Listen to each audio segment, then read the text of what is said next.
So, uh, first of all,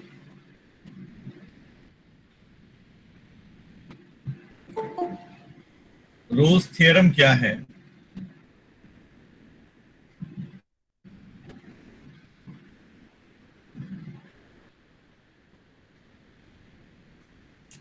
So, it says that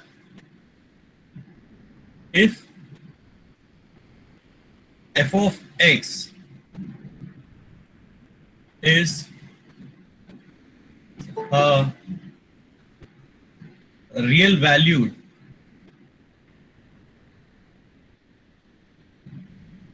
function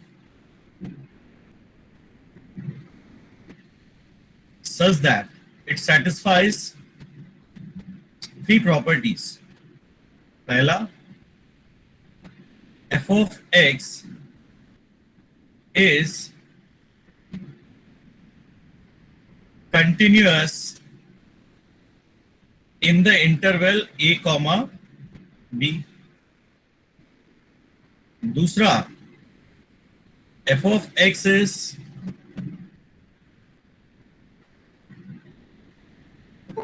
differentiable in a comma b. आप दोनों bracket में फर्क देख लो.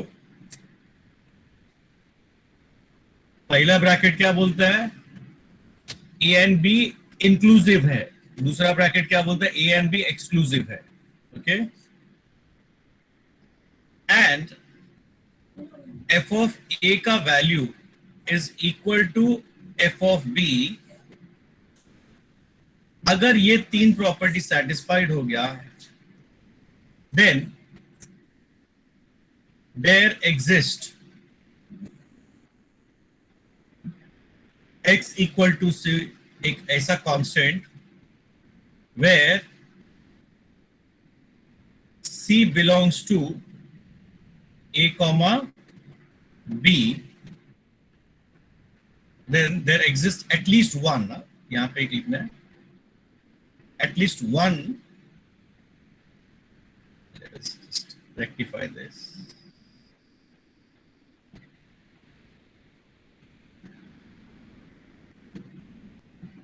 At least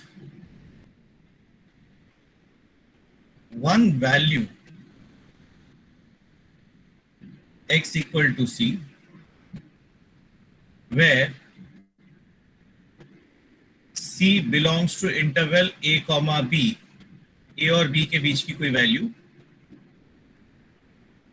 such that f dash c is equal to 0. तो अपने को ये मिलता है.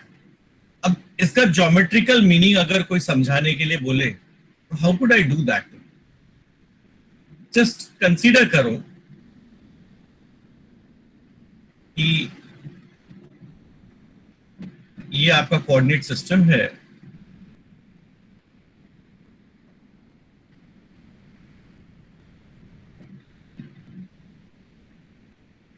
और ये एक फंक्शन है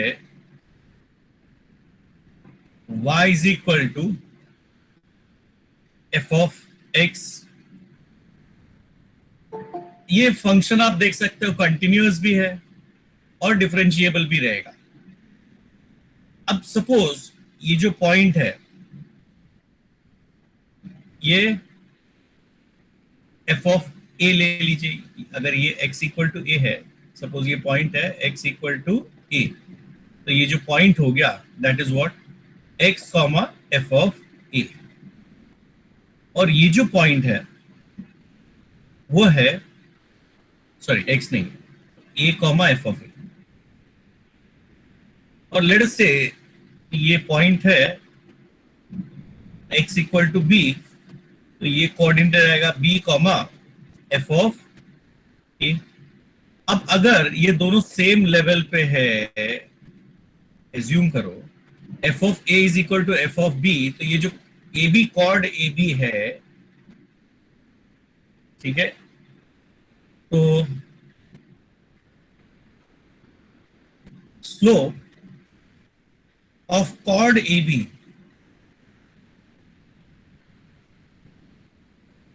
is equal to, you can say, f of b minus f of a upon b minus a.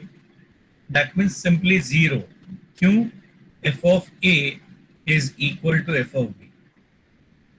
वो आप ध्यान से देखते आओ, अगर मैं यहां पे टेंजेंट्स ड्रॉ किया तो आप देख सकते हो ये टेंजेंट्स का स्लोप चेंज होते जा रहा है.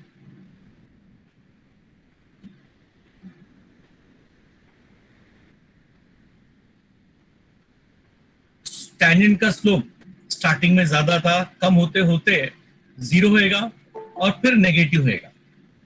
यानी एक पॉइंट यहां पे ऐसा होगा, लेट अस से दिस पॉइंट इज सी. तो ये जो पॉइंट है सी, यहां पे जो डेरिवेटिव आप निकालोगे वो आंसर क्या आएगा? 0, क्योंकि टेंजेंट जो है वो पैरेलल टू क्या दिख रहा है हमको? X axis. देखो पहले काफी इंक्लाइन था, इसका slant with respect to X axis धीरे धीरे कम होते जा रहा है. फाइनली एक ऐसा पॉइंट आया जहां पे ये पैरेलल टू एक्स एक्सिस हो गया. पैरेलल टू एक्स एक्सिस है अगर ये टेंजेंट, तो उसका डेरिवेटिव क्या होना चाहिए? 0 होना चाहिए. व्हाई?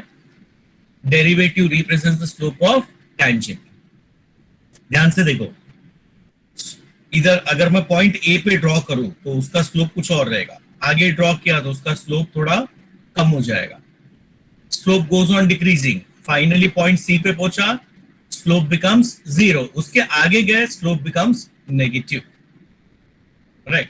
तो ये जो पॉइंट सी है 100% एक ना एक तो ऐसा कर्व रहेगा, एक ना एक ऐसा पॉइंट रहेगा जिसपे टेंजेंट ड्रॉ किया which will be parallel to X axis. And at that point आपका जो ये है क्या बोलते हैं स्लोप ऑफ टेंजेंट है वो 0 रहेगा. ये इसका ज्योमेट्रिकल मीनिंग है. तो आप इमेजिन कर सकते हो, सपोज कोई ऐसा कर्व है, ये पॉइंट ए और बी है सेम लेवल पे. आप देखो इधर भी एक tangent parallel to X axis, यहां पर एक tangent parallel to X axis. तो ऐसा अपने को f dash c equal to 0 एक, f dash c2 is equal to 0 दूसरा, ऐसा दो भी मिल सकता है और भी मिल सकता है. यानी मल्टीपल पॉइंट्स पॉसिबल है, जरूरी नहीं है, लेकिन एक तो गारंटेड रहेगा, मिनिमम एक गारंटेड रहेगा. तो ये कॉन्सेप्ट आप लोग को ध्यान में रखना है. Okay, that what it means is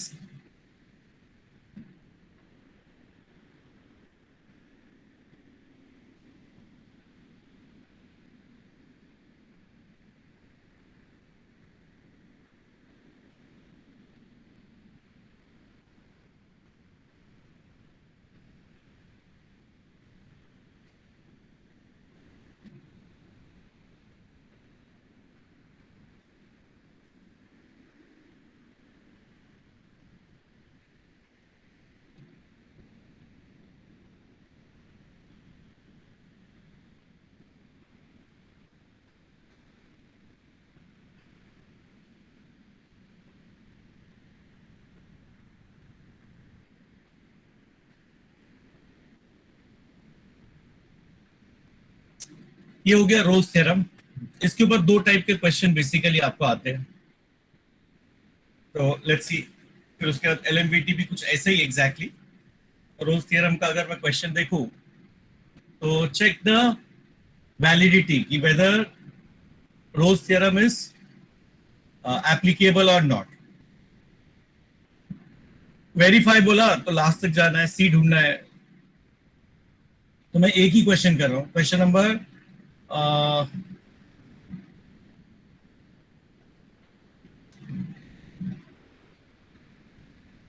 3 में 1 कर दे रहा हूं. ठीक है, तो let's see. Exercise 2.3, question number 3, सब क्वेश्चन 1 देख लो. f of x is equal to sin x plus cos x plus 7 and x belongs to 0,2 पाई, यानी 360 डिग्री तक वैलिड है। एक काम करना, आप एफ डैश एक्स पहले से ही निकाल लो। साइन एक्स की derivative cos x, cos x का डेरिवेटिव माइनस साइन एक्स, 7 का डेरिवेटिव 0। सबसे पहले F of x is continuous, directly लिख देना है। कैसे मालूम पड़ा? साइन का ग्राफ याद है ना, साइन और कॉस का ग्राफ याद रखो, आपने 11th स्टैंडर्ड में पढ़ा हुआ है। साइन का ग्राफ कंटिन्यूअस है, इंफिनिटी तक कंटिन्यूअस है, कॉस भी इंफिनिटी तक कंटिन्यूअस है, और 7 कांस्टेंट फंक्शन है which is also continuous on the interval 0,2 पाई। और साइन का डेरिवेटिव कॉस का डेरिवेटिव भी आपको आता है, कहीं पे नॉट डिफाइंड ऐसा है नहीं। तो F of x is differentiable भी है, कहीं पे उसका डेरिवेटिव डज नॉट एग्जिस्ट, ऐसा आपने नहीं पढ़ा है। किसी को अगर लगता है कि कहीं पे वो नॉट डिफरेंशिएबल तो पॉइंट बताओ, मैं सॉल्व करके दिखाता हूं। Also F of A is nothing but f of 0, that is equal to sine 0 cos 0 plus 7, 0 plus 1 plus 7 यानी कि 8। f of b is f of 2 pi sine 2 pi cos 2 pi plus 7. Okay, that means 0 plus 1 cos 361. तो तीसरा point जो था f of a is equal to f of b, तीनों valid है। यहां पे a की वैल्यू 0 और b की वैल्यू 2 पाई। अब आप क्या मेंशन करोगे? Since all 3 conditions of Rolle's theorem are satisfied, therefore Rolle's theorem is applicable।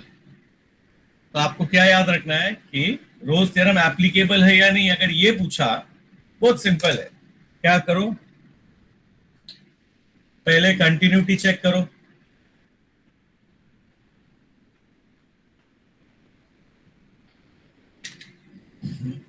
I am sure इसमें बहुत डाउट है कंटिन्यूअस ये वो सब में, तो आपको ना आपका याद रखना चाहिए।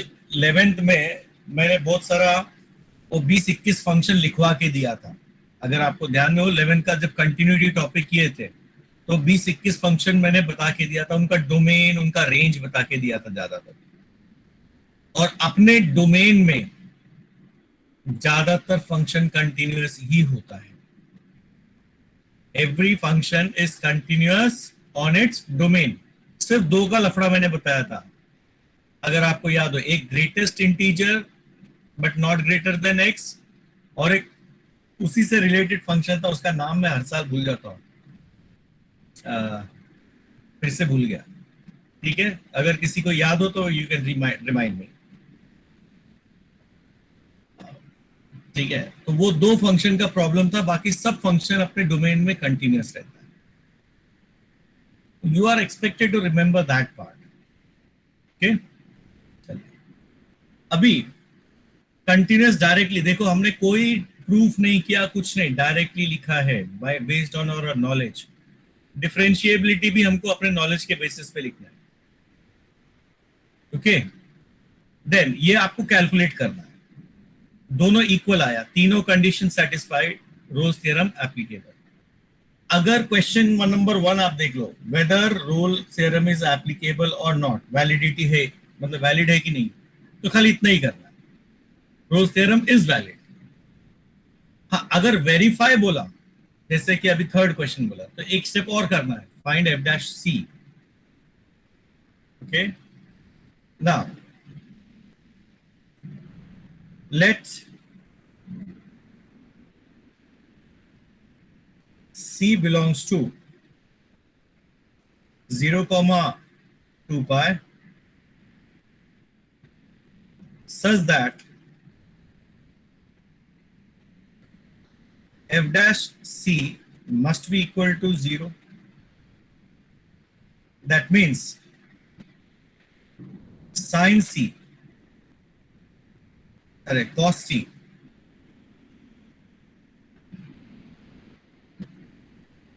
minus sin C is equal to 0. In other words, I can say sin C is equal to cos C. That means tan C is equal to 1, that is equal to tan pi by 4, you can say. That implies tan C is equal to tan pi by 4. So in general, C is equal to n pi plus pi by 4. ये general solution होता है, but C belongs to क्या दिया है, 0 comma 2 pi, therefore C का value आएगा pi by 4 और C is equal to 5 pi upon 4। n की वैल्यू 0 कॉमा 1 दो ही है, ठीक है ना। n का वैल्यू 0 लिया तो ये पाई बाय 4 हो गया, n का वैल्यू 1 लिया तो ये 5 पाई अपॉन 4 हो गया। पाई बाय 4 मतलब 45 डिग्री, 5 पाई अपॉन 4 मतलब 225।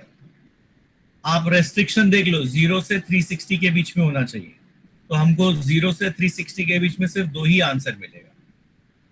अब क्योंकि 2 आंसर हमको मिल गया, इसका मतलब ये निकला रोल्स थ्योरम इज वेरीफाइड। तो C का वैल्यू अगर एग्जिस्ट हुआ गिवन इंटरवल में तो रोल्स थ्योरम वेरीफाइड, अगर ये इस इंटरवल के बाहर होगा तो roles theorem is not verified. ये प्रोसीजर होता है। एप्लीकेबिलिटी या वैलिडिटी तक पूछा तो इधर ही तक करने का, लेकिन अगर वेरिफिकेशन पूछा तो आपको find the value of C भी करना होता है।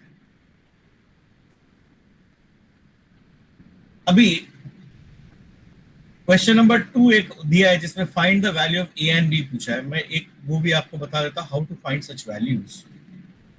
ओके, तो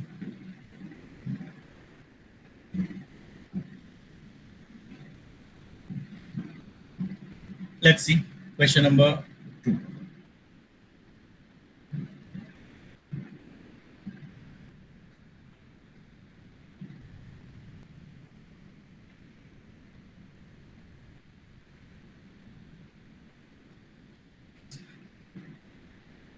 ऑलराइट, तो हमको B का वैल्यू इन्होंने ढूंढने के लिए बोला है, A दिया हुआ है। तो सबसे पहले since roles theorem is applicable, इसका मतलब ये निकलता है कि f of A must be equal to f of B, one thing.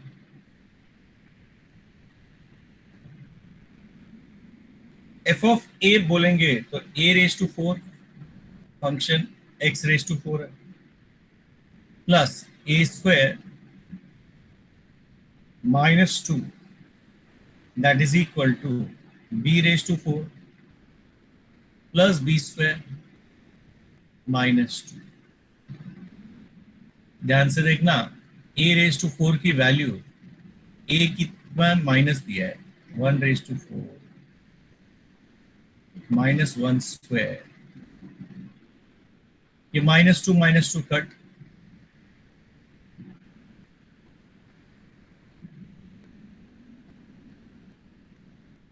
so you can say b raised to 4 plus b square minus 2 is equal to 0. That implies, factorize करो, b square plus 2, b square minus 1 is equal to 0. b square plus 2 is equal to 0. b square minus 1 is equal to 0. b square is equal to -2 और b square is equal to 1. But actually ये real number है ना, therefore square of any real number cannot be negative. तो आपको b square का value क्या मिला, 1. That implies b is equal to plus और -1. अगेन a की वैल्यू -1 ऑलरेडी है, तो b cannot be -1. That means b is equal to +1. तो इस तरह से एग्जाम्पल्स आपको पूछ सकते हैं based on any property of Rolle's theorem. तो मेरे ख्याल से रोल्स थियरम पे 2 क्वेश्चन काफी हो गया. ठीक है, सिलेबस में है नहीं, आप लोग का मन भी नहीं लगेगा, तो ज्यादा पढ़ाने का मतलब है नहीं. अब अगला है LMVT. LMVT is exactly, you can say इसी का थोड़ा रिलेटेड है. तो व्हाट इज दिस Lagrange's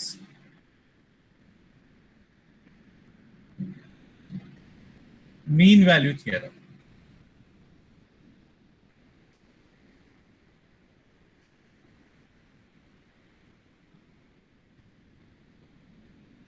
मैं इसको शॉर्टकट में एलएमवीटी लिख देता हूं.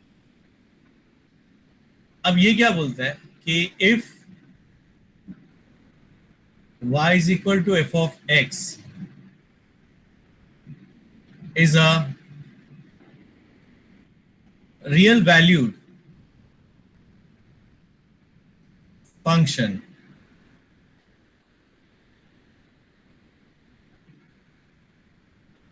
such that, इसमें 2 ही प्रॉपर्टी है. पहला 2, f of x continuous in या on the interval a comma b. Secondly, f of x is differentiable on the interval a comma b. Then there exists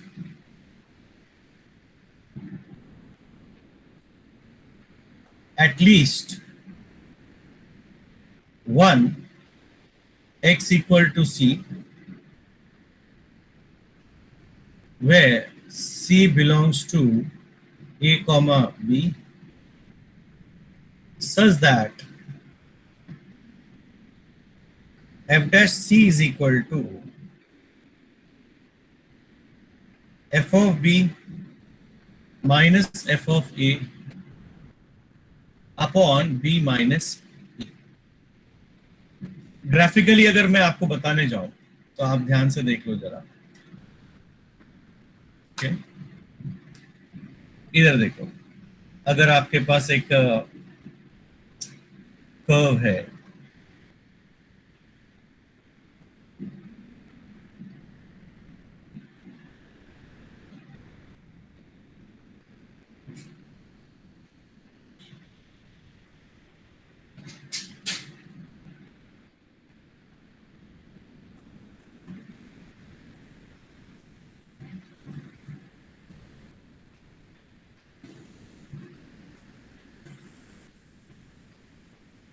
Let us say this is point A, this is point B.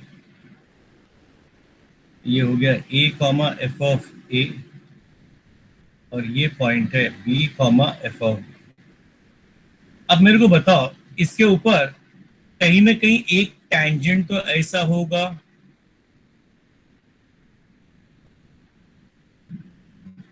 Okay, which will be parallel to A B. आप ये पूरे curve पे कम से कम एक tangent तो मिलेगा ही, जो tangent क्या होगा, इस कॉर्ड ए बी को पैरेलल होगा. अब आप याद करो कि slope of, as a note, tangent at C क्या मिलता है अपने को, कुछ और नहीं बल्कि f dash C. Slope of chord A B f dash B minus f dash, sorry f dash नहीं, sorry f of B minus f of A. याद करो y2 minus y1 upon x2 minus x1.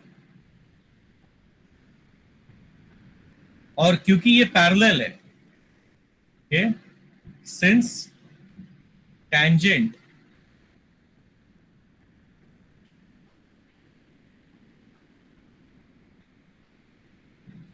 at C parallel to chord AB, that implies f dash C must be equal to f of B minus f of A upon B minus A.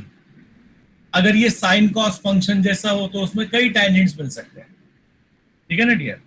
Sine cos ये सब हुआ तो बहुत सारे tangents मिल सकते हैं which are parallel to chord A B. But अगर ऐसा भी है तो कम से कम एक तो रहेगा ही. तो ये इसका ज्योमेट्रिकल इंटरप्रिटेशन है, आप बोल सकते हैं कि when you have a curve which is continuous and differentiable, then between 2 points there will be at least one curve, one tangent whose slope will be same as the slope of chord AB. यानी कि that tangent will be parallel to chord AB. कम से कम एक तो रहेगा ही. अब इसके ऊपर अगर एग्जाम्पल करना हुआ LMVT के ऊपर, तो लेट्स सी वन एग्जाम्पल. इसका वेरिफिकेशन तक मैं पूरा वाला कर बता दे रहा हूं. क्वेश्चन नंबर 7 देख लो. Verify LMVT. तो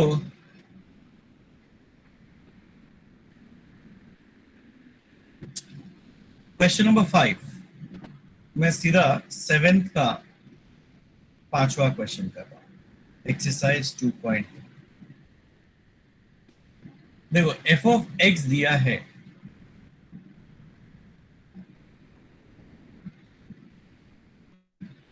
x minus 1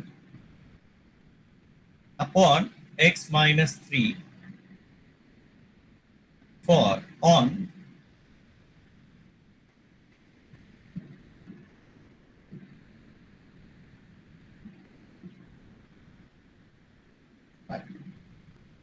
I'll find out f dash x as well at the same time. X minus 3 into x minus 1 का derivative 1, x minus 1, x minus 3 का डेरिवेटिव भी 1 है, x minus 3 the whole square. So x और ये minus x cancel, minus 3 plus 1 यानी कि answer आपको आएगा -2 upon x minus 3 the whole square. ठीक है डियर, तो it is going to be -2 upon x minus 3 the whole square.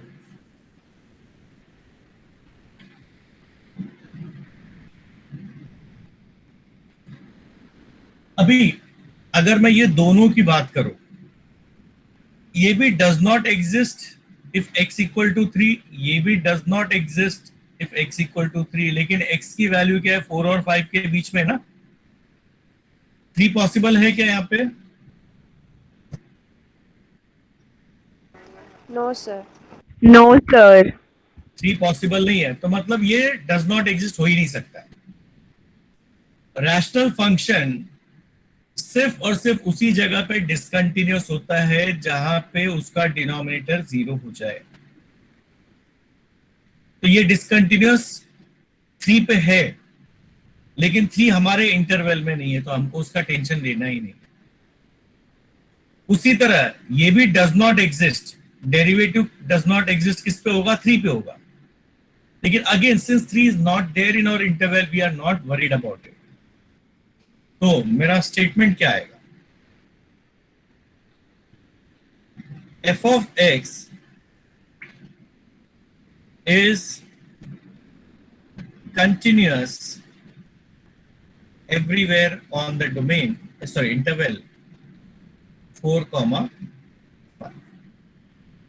साथ ही साथ f of x is differentiable also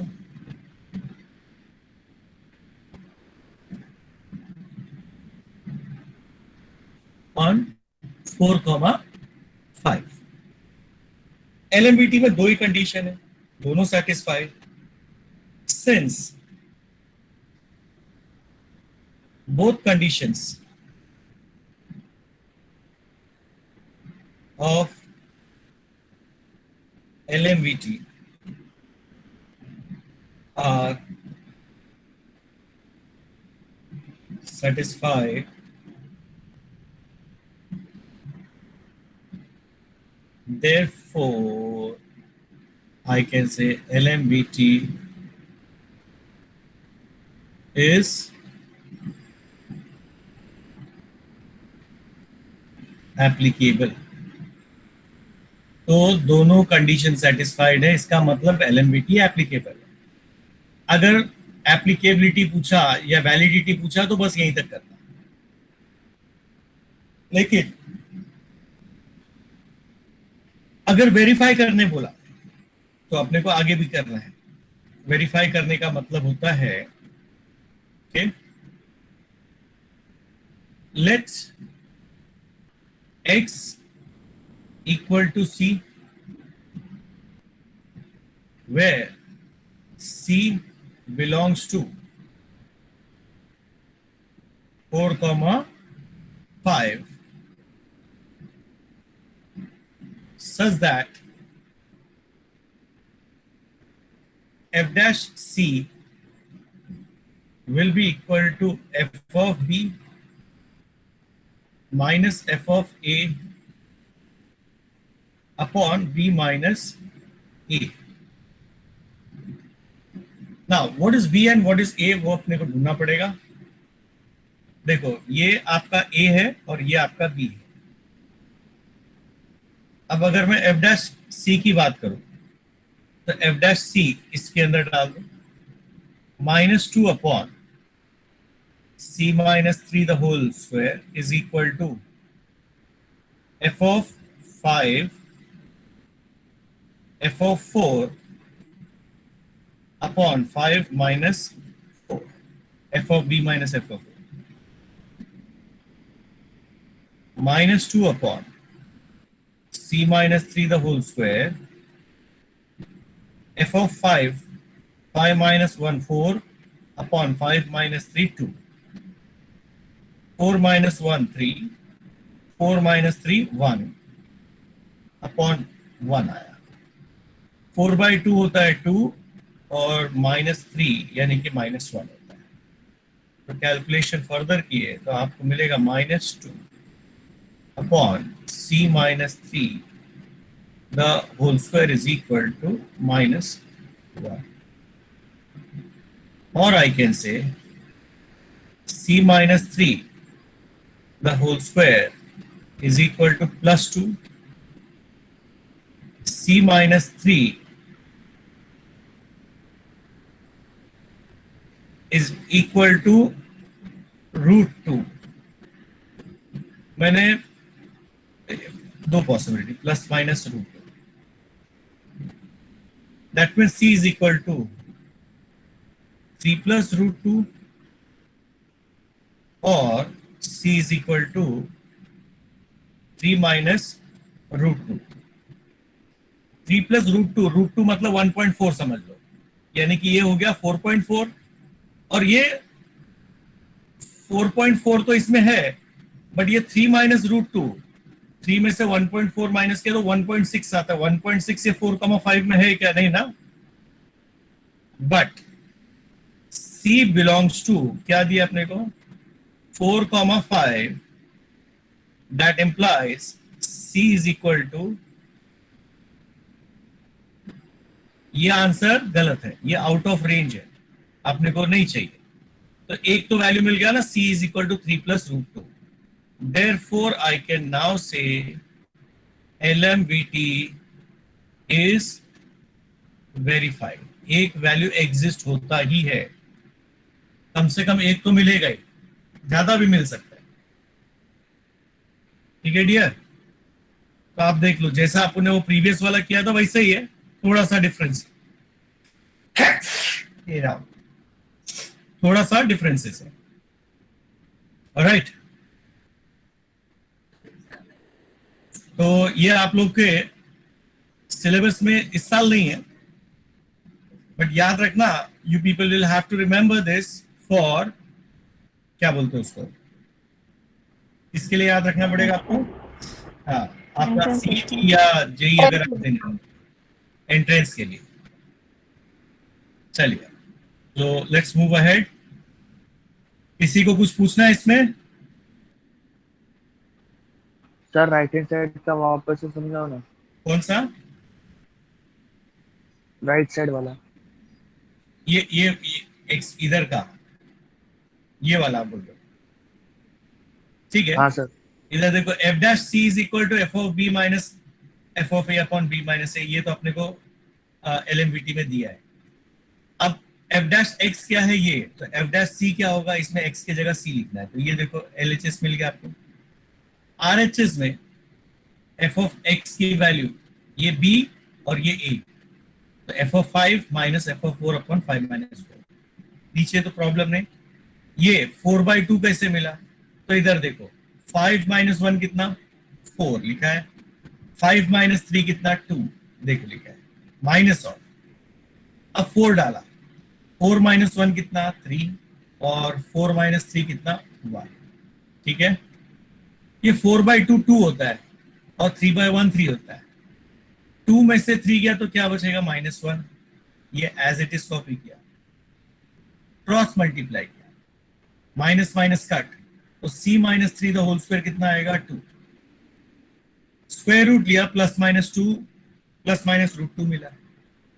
c का दो आंसर है, c को 3 ट्रांसफर किया तो 3 प्लस रूट 2 या फिर 3 माइनस रूट 2.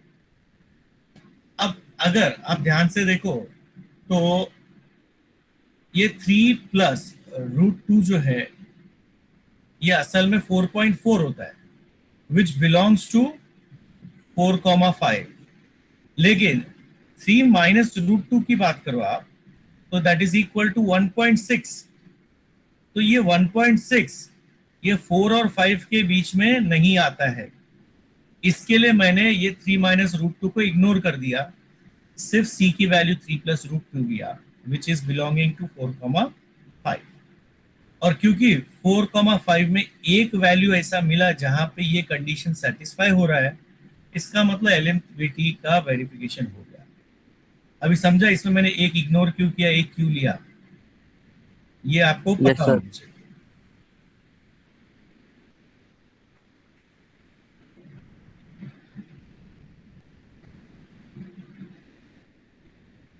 ओके, चलिए. नाउ अगला जो कॉन्सेप्ट है वो इंक्रीजिंग डिक्रीजिंग फंक्शन है. तो ये भी है कि नहीं, है सर। है सर। है सर। अच्छा ये है, हाँ।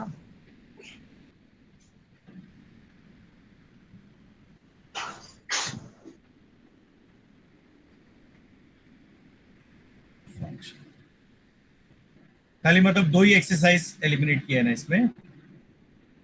हाँ यस सर।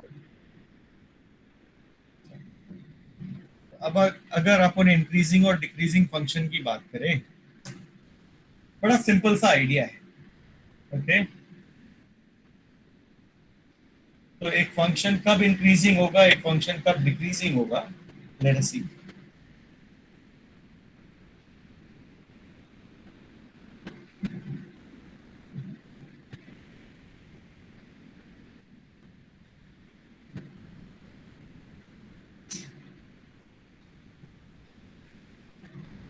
तो सबसे पहले मैं अगर इंक्रीजिंग की बात करूं,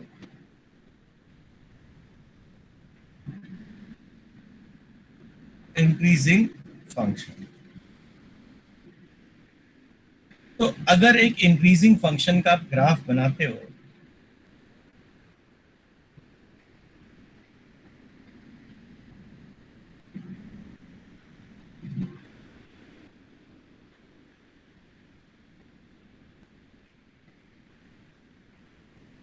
तो कुछ ऐसा आता है, ये बढ़ते जाएगा, जैसे जैसे x बढ़ रहा है वैसे वैसे y की वैल्यू भी बढ़ रही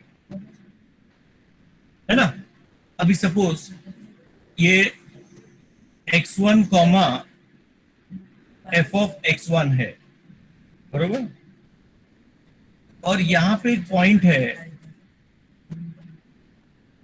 b is equal to x2 comma F of x2। तो मैं एक चीज देख रहा हूं कि अगर x2 जो है वो x1 से बड़ा है, इसका मतलब है कि वो जो f ऑफ x2 है वो भी f ऑफ x1 से बड़ा है। तो अगर x2 x1 से बड़ा होगा तो f of x2 f of x1 से बड़ा होना चाहिए। Is it okay? ये होता है इंक्रीजिंग फंक्शन। ये आइडिया क्लियर है? Yes sir. So if x2 greater than x1, then as per rule of increasing function, f of x2 should be greater than f of x1. So अब इसको अपन derivative तक कैसे पहुंचे, तो उसके लिए इधर देखो, consider x plus h greater than x, okay, where h is a positive number greater than 0 and h is small, very small.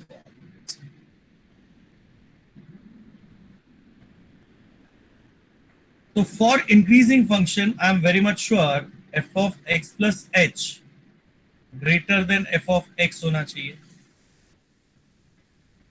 increasing.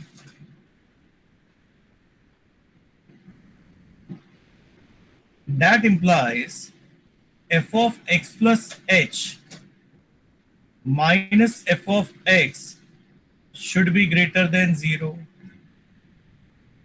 That implies f of x plus h minus f of x upon a positive number, positive को positive से divide किया तो भी greater than 0 आएगा, बरोबर कि नहीं? और अगर बाय चांस आपने इसको लिमिट अप्लाई कर दिया, limit h tends to 0, very small, f of x plus h minus f of x upon h should be greater than 0. Is it okay? वैसे लिमिट अप्लाई करेंगे तो इक्वल टू भी आ जाता है। इसका मतलब ये निकला, ये डेफिनेशन किसका है? f डैश x का, that should be greater than और इक्वल टू 0. ओके, ये अपना कॉन्सेप्ट है।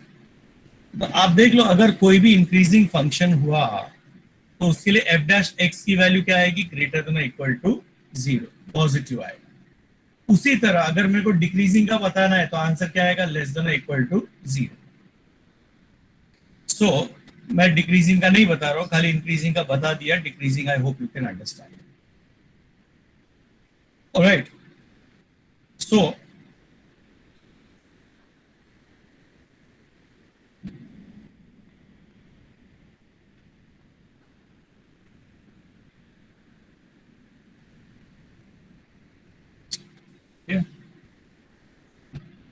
अब मैं आप लोगों को इसके रूल्स लिख के दे देता हूं जो आपको याद रखना है। Firstly, if f dash x is greater than or equal to 0, f of x is an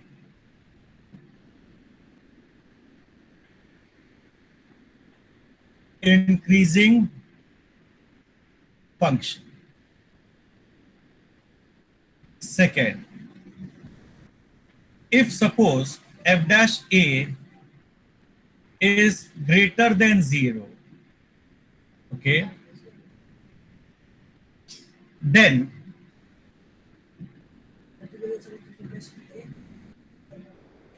equal to नहीं यहां पे, then f of x is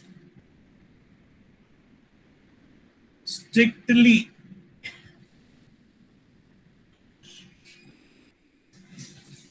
increasing function in neighborhood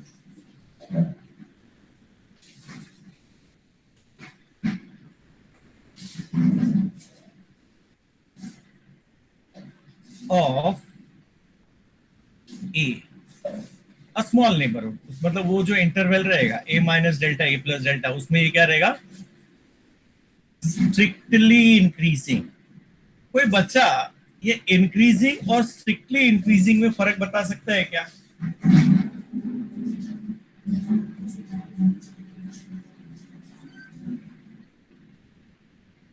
या नॉट डिक्रीजिंग और मोनोटोनस इंक्रीजिंग में फर्क बता सकता है?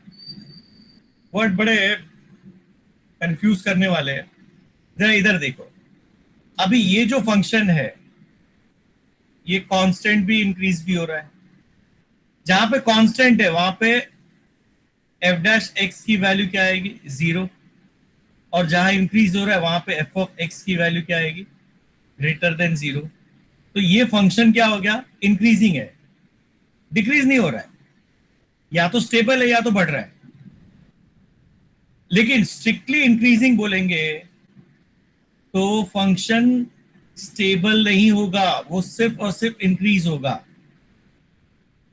ये फंक्शन क्या है, स्ट्रिक्टली इंक्रीजिंग है। ये फंक्शन क्या है, इंक्रीजिंग है। यानी कि वो स्टेबल भी हो सकता है, कहीं कहीं कांस्टेंट भी हो सकता है, इंक्रीज भी होगा, डिक्रीज कहीं नहीं होगा। ये डिक्रीज नहीं होता है, ओके, लेकिन ये सिर्फ और सिर्फ इंक्रीज होगा, ये स्टेबल भी नहीं रहेगा।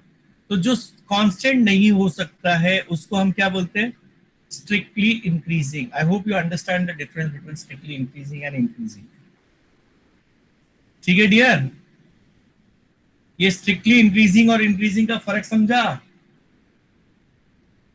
Yes, इसको sir. हम मोनोटोनस इंक्रीजिंग भी बोलते हैं। मोनोटोनस मतलब एक ही। हाँ बच्चा,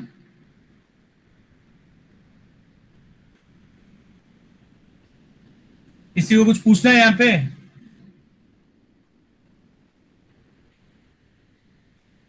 यस स्टूडेंट्स, किसी को कुछ पूछना है? No, sir. कुछ नहीं।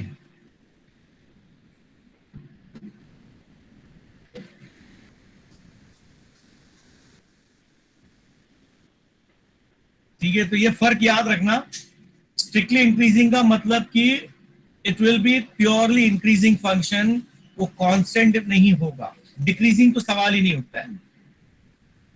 तो इसको हम एक और नाम देते हैं, ये जो इंक्रीजिंग फंक्शन है इसको मैं नॉट डिक्रीजिंग भी बोल सकता हूं।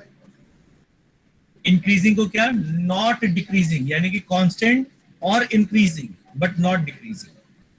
लेकिन इसको सिर्फ और सिर्फ इंक्रीजिंग, स्ट्रिक्टली इंक्रीजिंग या मोनोटोनस इंक्रीजिंग फंक्शन बोलेंगे।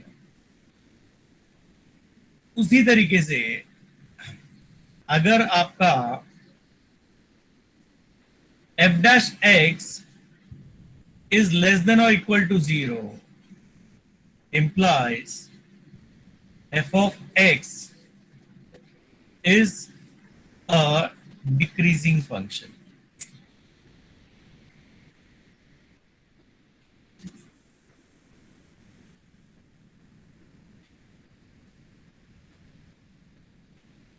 If f dash a is less than 0, f of x is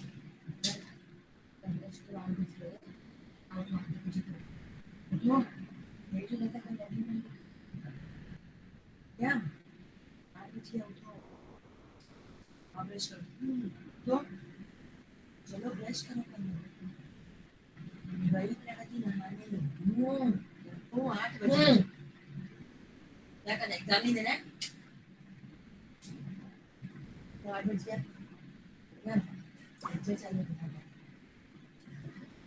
neighbourhood मतलब a minus delta, a plus delta, where delta greater than 0 and delta is very small।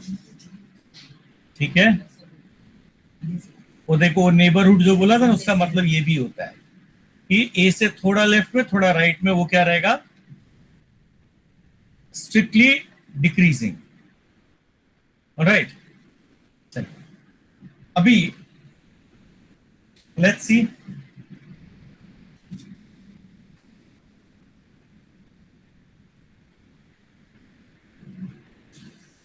उसका maxima minima है वो अपन अलग से करेंगे। ठीक है,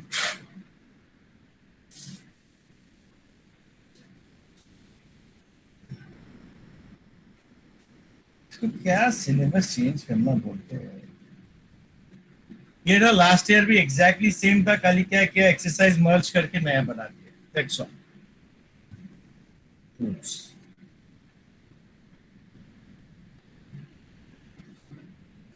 क्वेश्चन नंबर 1 देख लो, 3 क्वेश्चन दिया है, तुमको डिसाइड करना है whether the functions are increasing और decreasing. Okay, exercise 2.4 question number 1, sub question 1, f of x is equal to x cube minus 6x square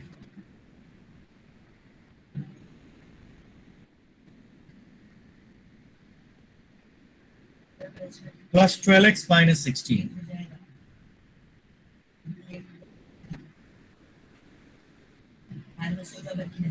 and interval क्या दिया है, x बिलोंग्स टू r, मतलब माइनस इंफिनिटी से plus infinity पूरा check करना है।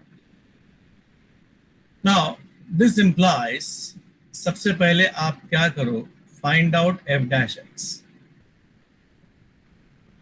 x cube की derivative dx square, x square का 2x, तो ये आएगा 6 2 12x प्लस 12। ध्यान से देखना, it is 3 into x square minus 4x plus 4, that is equal to 3 into x minus 2 the whole square. A square of a number is never negative, that means this is either greater than or equal to 0. Since f dash x is greater than or equal to 0, implies f of x is an increasing function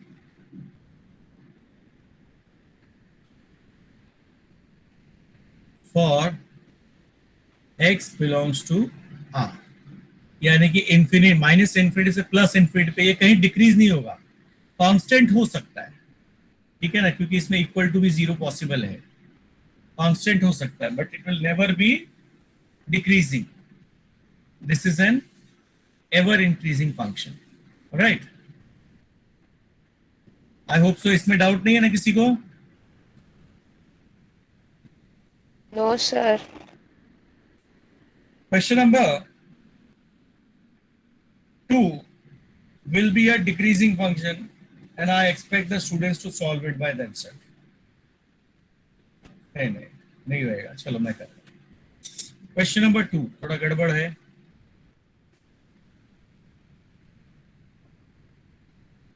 f of x 2 minus 3x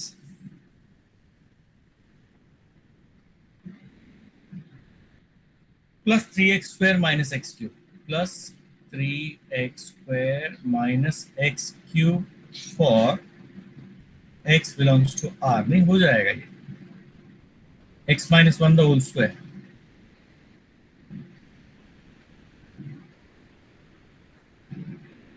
ये तुम लोग को homework दिया, okay. और ये answer आएगा decreasing function.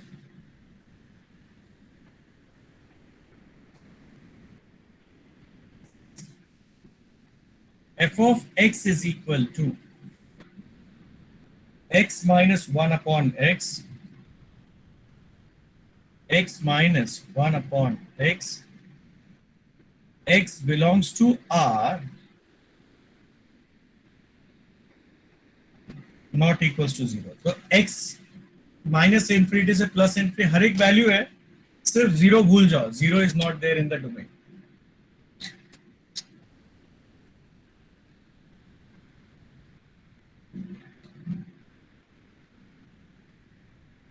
Derivative आता है ना?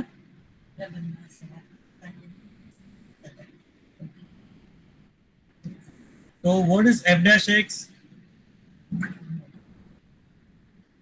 x का डेरिवेटिव क्या आएगा? 1. 1 अपॉन x का माइनस 1 अपॉन x स्क्वायर होता है. Minus minus will become plus. अच्छा, ये आंसर पॉजिटिव रहेगा कि नेगेटिव रहेगा?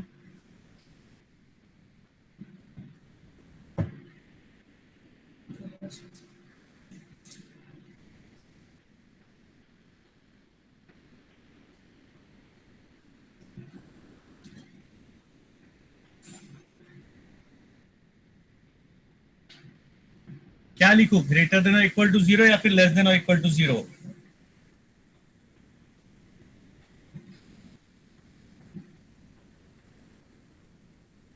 अरे बच्चा, तुम लोग जागा है कि सो गया है?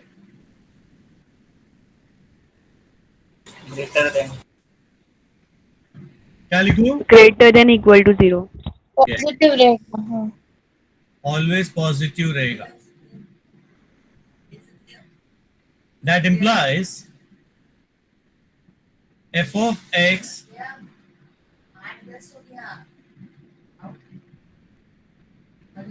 increasing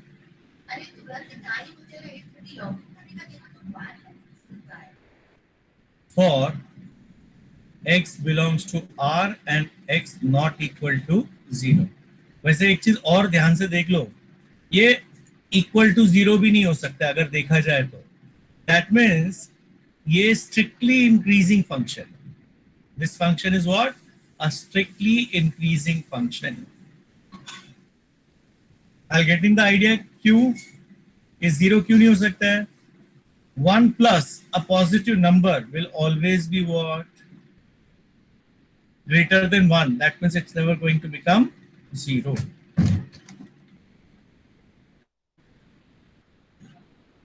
Expression 2. ये थोड़ा और डिफिकल्ट कर दिया है. Find the values for which the function is increasing. यानी आपको ना फाइंड आउट करना है कि ये फंक्शन कहां पे स्ट्रिक्टली इंक्रीजिंग है। क्या बोला? स्ट्रिक्टली, वर्ड देखा ना, स्ट्रिक्टली, ध्यान आया? स्ट्रिक्टली में इक्वल टू 0 मत लिखना बच्चा लोग। 2 का क्वेश्चन नंबर 1, सबसे पहले फाइंड आउट करो what is F of x. 2x cube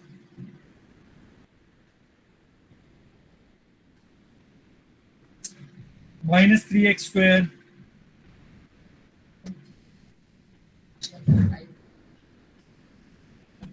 minus 12x plus 6.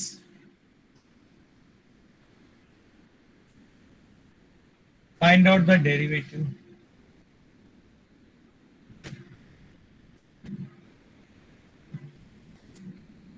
Three twos are 6x square, 6x 12. Since f of x is strictly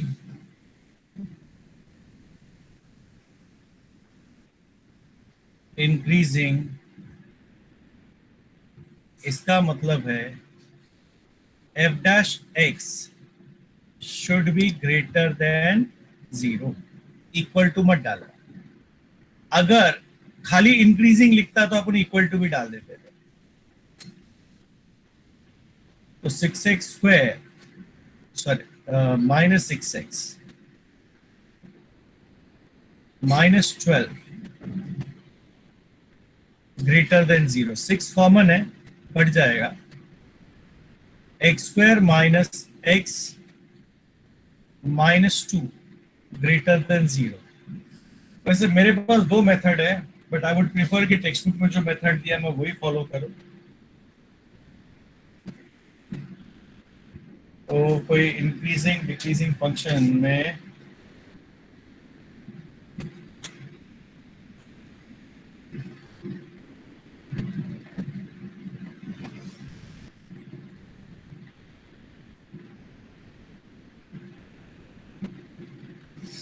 चलिए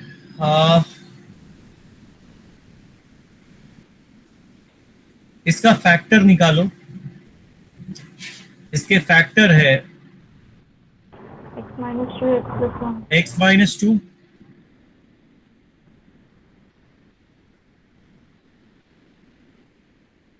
अब there are 2 cases.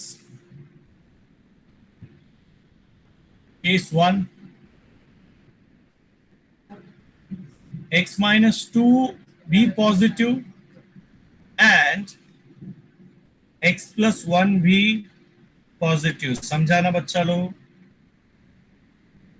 Positive into positive positive आएगा। That means x is greater than 2 and x is greater than minus 1।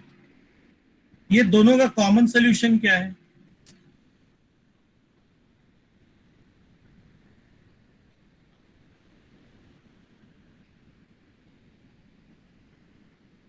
Common solution समझते हो जो दोनों को satisfy करे।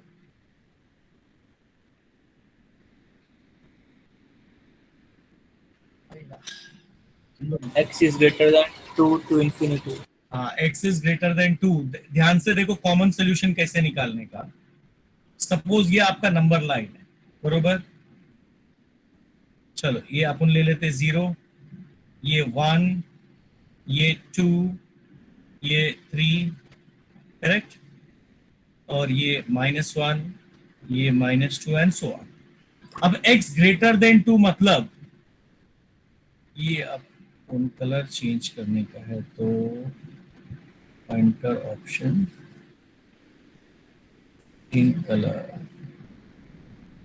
चलो x ग्रेटर देन 2 में ड्रॉ करता हूं। 2 नॉट इंक्लूसिव, और इसको शेड कर दिए, एरो भी इंक्लूडेड हुए। ये क्या हो गया? x greater than 2। अब एक काम करते हैं,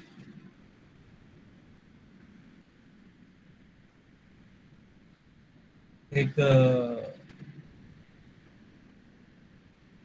ग्रीन ले लेंगे, ठीक है।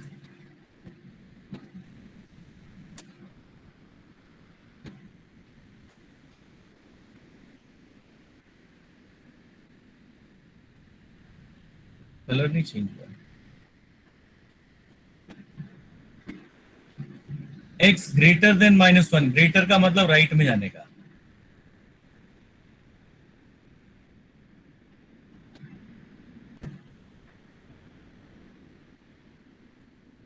अभी आप इधर क्या देख सकते हो कि कौन सा कलर जगह पे दोनों ओवरलैपिंग है। ये जो पार्ट है वो कॉमन है, बरोबर कि नहीं?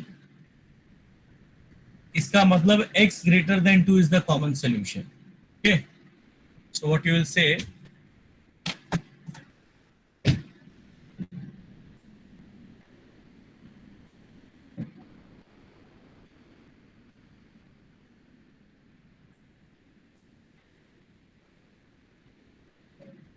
therefore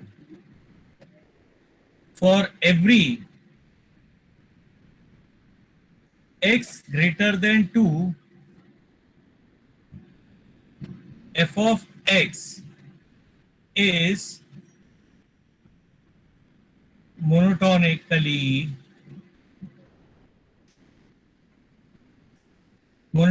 का मतलब strictly increasing function. Okay, common solution मैंने समझा, ये जरूरत नहीं यहाँ पे, I will erase it.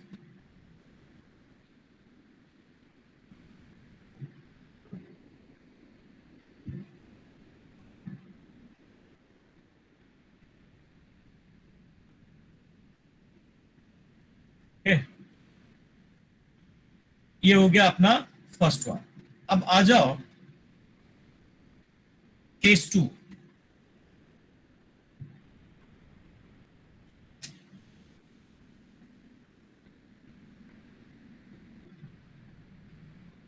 Okay, x -2 भी लेस देन 0 एंड x -1 भी लेस देन 0। दो नेगेटिव को आपस में मल्टीप्लाई किया तो भी आंसर पॉजिटिव मिलता है कि नहीं बच्चा लोग?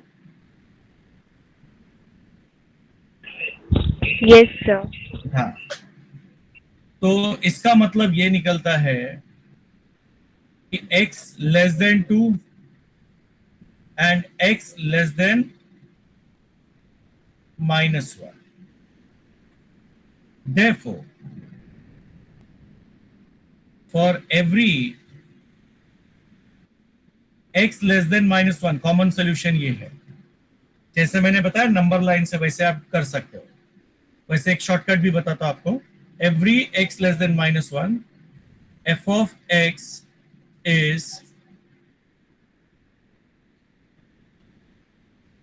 monotonically